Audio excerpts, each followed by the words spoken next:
Twelfth லீவில் நான் உண்மையாகவே வந்து லீவில் வந்து சென்னை குடும்ப கஷ்டம் காரணமாக வந்து சென்னைக்கு வந்தேன். சென்ட்ரலில் அவங்க ஒரு இடத்துல ஒர்க் பண்ணேன்.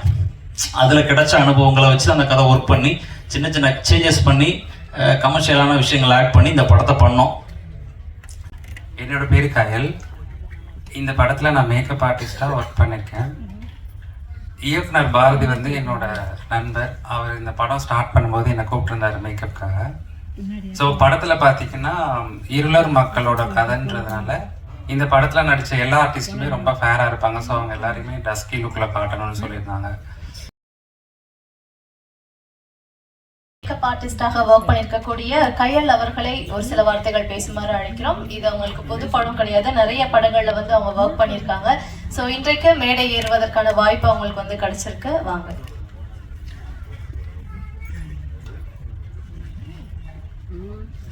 மேடையில் இருக்கும் பெரியவர்களுக்கும் பத்திரிகை துறை நண்பர்களுக்கும் மற்ற நண்பர்களுக்கும் என்னுடைய பணிவான வணக்கத்தை தெரிவித்துக் கொள்கிறேன். என்னோட பேர் கயல். இந்த படத்தில் நான் மேக்கப் ஆர்டிஸ்டாக ஒர்க் பண்ணியிருக்கேன். இயக்குனர் பாரதி வந்து என்னோட நண்பர். அவர் இந்த படம் ஸ்டார்ட் பண்ணும்போது என்னை கூப்பிட்டுருந்தார் மேக்கப்புக்காக. ஸோ படத்தில் பார்த்தீங்கன்னா இருளர் மக்களோட கதைன்றதுனால இந்த படத்தில் நடித்த எல்லா ஆர்டிஸ்ட்டுமே ரொம்ப ஃபேராக இருப்பாங்க. ஸோ அவங்க எல்லாருமே டஸ்கி லுக்கில் காட்டணும்னு சொல்லியிருந்தாங்க. ஸோ இந்த படத்தில் ஒர்க் பண்ணது எனக்கு ரொம்ப ரொம்ப ஹாப்பி. இந்த படத்தில் வாய்ப்பு கொடுத்ததுக்காக ப்ரொடியூசர் சார் அவர்கள், Kumaraguru sir, Devaraj sir and Sivalingam sir எல்லாருக்கும் என்னோட நன்றியை தெரிவித்துக் கொள்கிறேன். டைரக்டர் சாருக்கும் என்னோட ரொம்ப ரொம்ப நன்றியை தெரிவித்துக் கொள்கிறேன். அப்புறம் இந்த படத்தில் ஒர்க் பண்ண ஹீரோ விக்னேஷ் அவர்களுக்கு என்னுடைய நன்றி. அவர் வந்து ரொம்ப சிம்பிளாக இருப்பார் ஷூட்டிங் ஸ்பாட்டில். ஹீரோ அந்த மாதிரி எதுவுமே இல்லாமல் ரொம்பவே சப்போர்ட் பண்ணாங்க. ஹீரோயின் வரல, சோனி வந்து she is very sweet girl. அவங்களுக்கு என்னோட நன்றி தெரிவித்துக் கொள்கிறேன். அப்புறம் படத்தில் ஒர்க் பண்ண கேமராமேன் சார், இவரை மாதிரி நான் பார்த்ததே இல்லை. ரொம்ப ரொம்ப அமைதியாக இருப்பார் ஷூட்டிங் ஸ்பாட்டில். அப்புறம் பேர் சார், அவரை வந்து எனக்கு சின்ன வயசில் ரொம்ப பிடிக்கும். திருப்பாச்சி சிவகாசி படம் நான் நிறையா வாட்டி பார்த்துருக்கேன் தேட்டர்ஸில். ஸ்க்ரீனில் பார்த்தவருக்கு நான் ஃபியூச்சரில் மேக்கப் பண்ணுவேன்னு நினைக்கவே இல்லை. நான் மேக்கப் பண்ணும்போது கூட சொன்னேன், இதெல்லாம் எனக்கு வந்து ஒரு ட்ரீம் மாதிரி இருக்குது அப்படின்ட்டு. படம் சீக்கிரமாக ஸ்டார்ட் பண்ணி கடகடன்னு ஃபாஸ்ட்டாக முடிச்சிட்டாங்க. எப்படி முடிஞ்சுன்னே தெரியல. அப்புறம் படத்தில் பார்த்தீங்கன்னா நிறைய ஃபைட்டு ஆக்ஷன் சீன்ஸ்லாம் இருக்குது. ஸோ இதில் வந்து நிறைய ப்ராஸ்தட்டிக் மேக்கப்லாம் எனக்கு நல்ல ஒரு டிஃப்ரெண்ட் எக்ஸ்பீரியன்ஸாக இருந்தது. படத்தில் நடித்த மற்ற ஆர்டிஸ்ட் எல்லாருக்குமே ரொம்ப ரொம்ப நன்றி தெரிவித்துக் கொள்கிறேன். எல்லாருமே ரொம்ப சப்போர்ட் பண்ணாங்க. நல்ல ஒரு அனுபவமாக இருந்தது. திரும்ப ப்ரொடியூசர் சார் அவங்க சொல்லணும், ஷூட்டிங் ஸ்பாட்டில் வந்து அவங்க வந்து எங்களுக்கு ஹெல்ப் பண்ணுவாங்க. ஏதாவது வேணும் அப்படின்னா உடனே பண்ணி கொடுப்பாங்க. ப்ரொடியூசர் அந்த மாதிரி எதுவுமே இல்லாமல் ரொம்ப சிம்பிளாக இருப்பாங்க. ஸோ இந்த படம் வெற்றி பெறணும்னு நான் கடவுளை ப்ரே பண்ணிக்கிறேன். இந்த படத்தில் வாய்ப்பு கொடுத்ததுக்காக நான் ரொம்ப நன்றி திரும்பவும் தெரிவிச்சுக்கிறேன். இதே மாதிரியே எங்கள் கம்யூனிட்டி மக்கள் நிறைய பேர் இப்போது படத்தில் நடிக்கிறாங்க, டெக்னீஷியனாக ஒர்க் பண்ணுறாங்க. இன்னும் நிறைய பேர் வரணும், நிறைய பேருக்கு நீங்கள் வாய்ப்பு கொடுக்கணும்னு நான் கேட்டுக்கொள்கிறேன். ரொம்ப ரொம்ப நன்றி. தேங்க்யூ.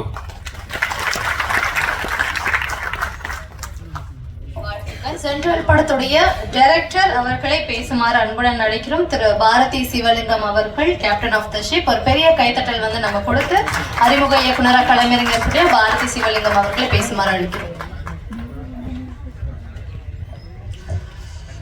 இங்கே வருகை தந்துள்ள பத்திரிகையாளர்களுக்கு நன்றி.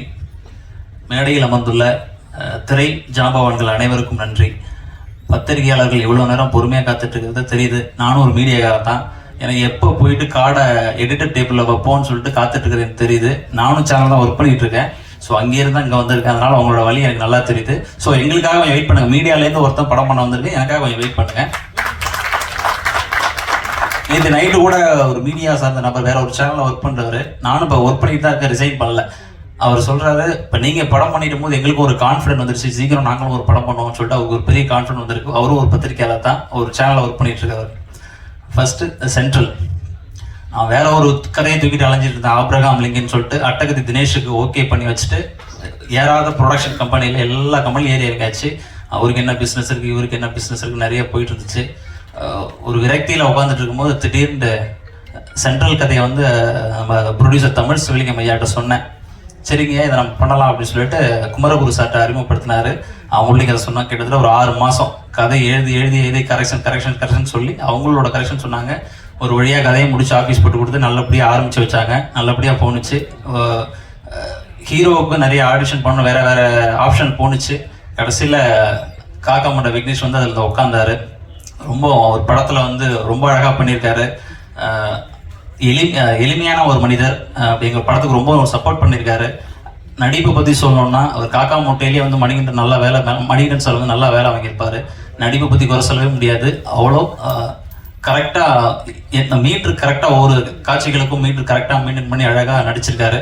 அவருக்கு வாழ்த்துக்கள் ஃபர்ஸ்ட் இந்த படத்துக்கு.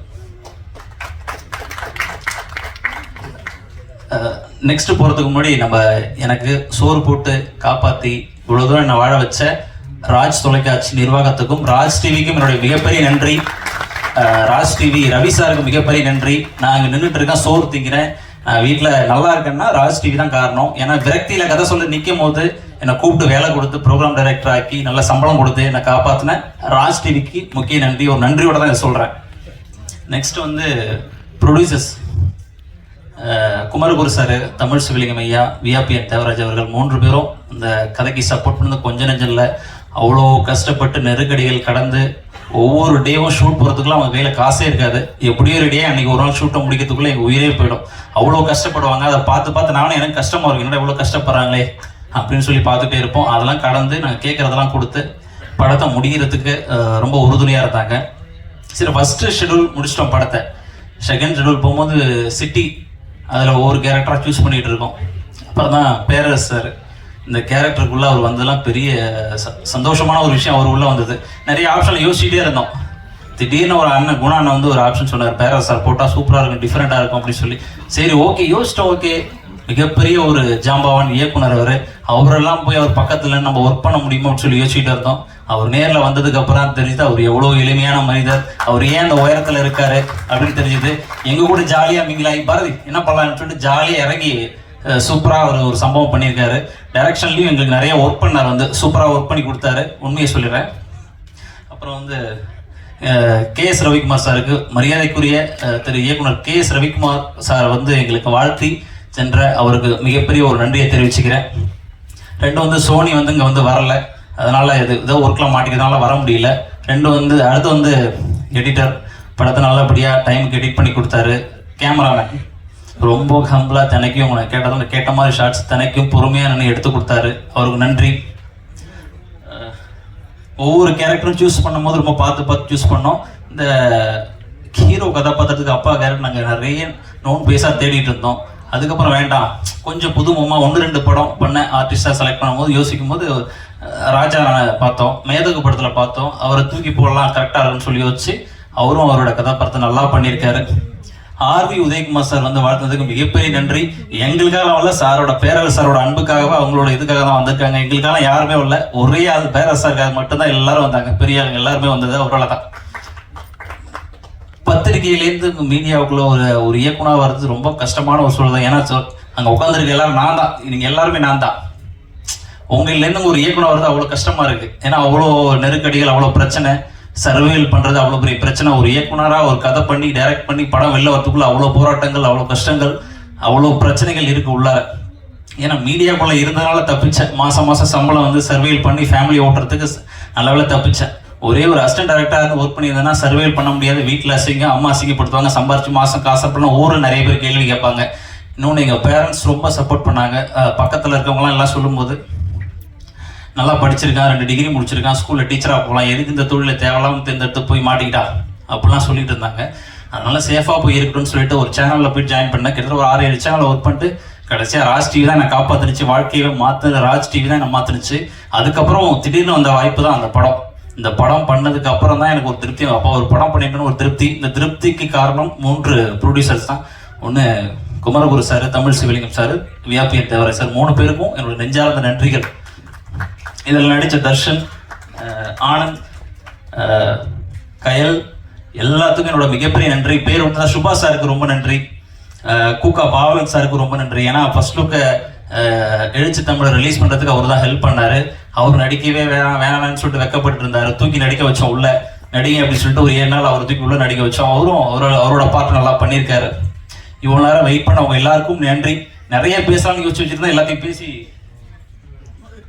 காலி பண்ணிட்டீங்க. பேரரசு சார் என்ன சொல்றது எனக்கே தெரியல. அவ்வளோ எளிமையான மனிதர்கள் எங்க கூட வந்து அவர் நின்னதெல்லாம் நான் நினைச்சு கூட பார்க்கல. அப்படின்னா வெளியில சொல்லியிருந்தாங்க ரொம்ப ஸ்ட்ரிக்டான டைரக்டர், வேற மாதிரி இருப்பார் அப்படிலாம் சொன்னாங்க. நான் கேட்டேன், நிறைய வெளியில விசாரிச்சேன், சொன்னாங்க. நான் வந்ததுக்கு அப்புறம் தெரியுது அவர் மாதிரி ஒரு ஆள் இல்லை, எளிமையான மனிதரே இல்லை. நேற்று ஒரு தடவை பேசிட்டு இருக்கும் மெடிக்கல் ஷாப்பில் கடைக்கு போகிறேன், அவர் பேரரசு சாரை பற்றி பேசிட்டு இருக்கேன். அங்கே மெடிக்கல் ஷாப்பில் டிவியில் திருப்பாச்சி படம் ஓடுது நேற்று சன் டிவியில். அவர் எங்களுக்கு கிடைச்சது ஒரு மிகப்பெரிய பொக்கிஷம் இந்த படத்தில். எங்களுக்கு நல்லா சப்போர்ட் பண்ணி கொடுத்தாரு. அடுத்தடுத்து வேற இதில் நாங்கள் அவரோட சேர்ந்து பயணிக்கணும்னு ஆசைப்படுறோம். மியூசிக் டைரக்டர் இலா அவருக்கு ஒரு மிகப்பெரிய ஒரு நன்றி.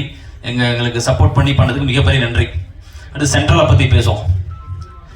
12th லீவில் நான் உண்மையாகவே வந்து லீவில் வந்து சென்னை குடும்ப கஷ்டம் காரணமாக வந்து சென்னைக்கு வந்தேன். சென்ட்ரலில் அவங்க ஒரு இடத்துல ஒர்க் பண்ணேன்.